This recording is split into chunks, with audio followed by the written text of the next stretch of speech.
Hello, kia ora, I'm Philip Duncan. Thanks very much for joining us for our weekend weather update and the outlook for next week. And all eyes are actually on the eastern North Island of New Zealand because the rain event that we just saw in Australia with all those easterlies and big downpours along the eastern side is now likely to set up in New Zealand. It's a completely separate event, but it has a very similar characteristic to it. So we'll talk about that in a moment. First of all, on the satellite map, and apologies for the glitch you're seeing in the north there, we seem to be having this glitch at the moment every day, so we can't do anything about it. But the line of cloud out here is connected to that low pressure zone, the one that brought the flooding to Sydney the other day. Now that is drifting away and now lies south of New Zealand. The pale blue you see around New Zealand, a lot of that is low cloud, and we get a lot of that at this time of the year as we go into autumn. The longer nights, the shorter days, the cooler mornings, the warm afternoons, it's all a recipe for making cloud, and so we get a lot more cloud at this time of the year, and fog patches too.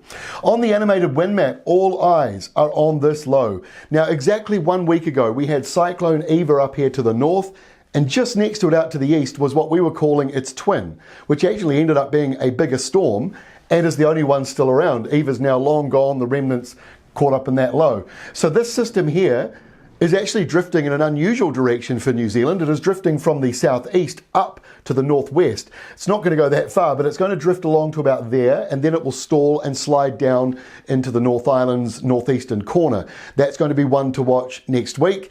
It is unrelated to the Australian floods, but it's quite similar to the setup. So it's definitely one for the North Island's east coast, especially Hawke's Bay, Gisborne area, to keep a close eye on. We've got some rain maps. I'll show you those right after this.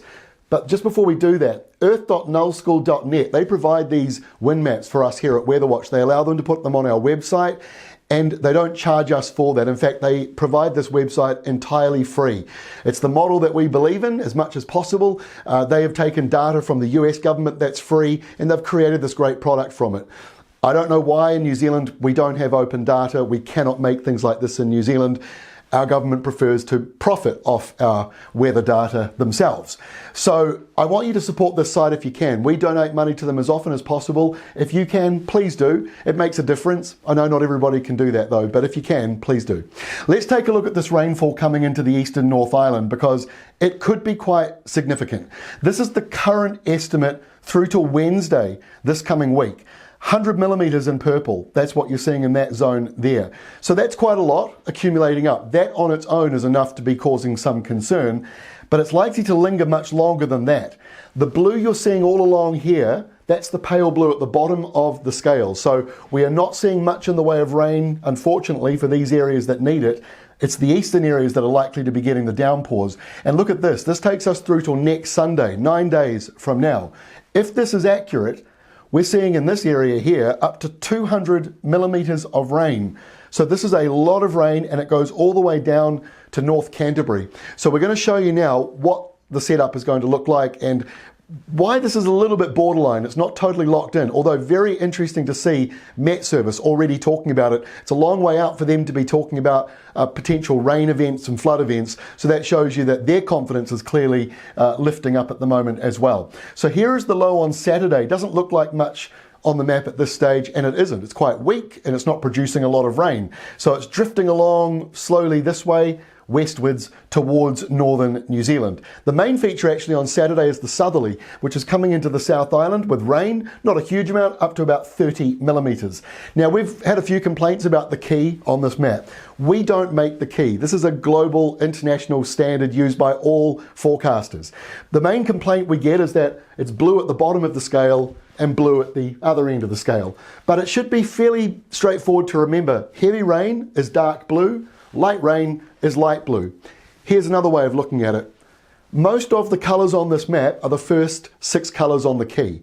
So it's usually the lower end. When you see a lot of this blue, this is just low cloud, drizzle patches, light showers. It's not pouring with rain absolutely everywhere. When you see the heavy rain, you'll notice it's surrounded by purple and red shading. So just keep that in mind as you go through it. But like I say, Saturday, west coast rain and a southerly.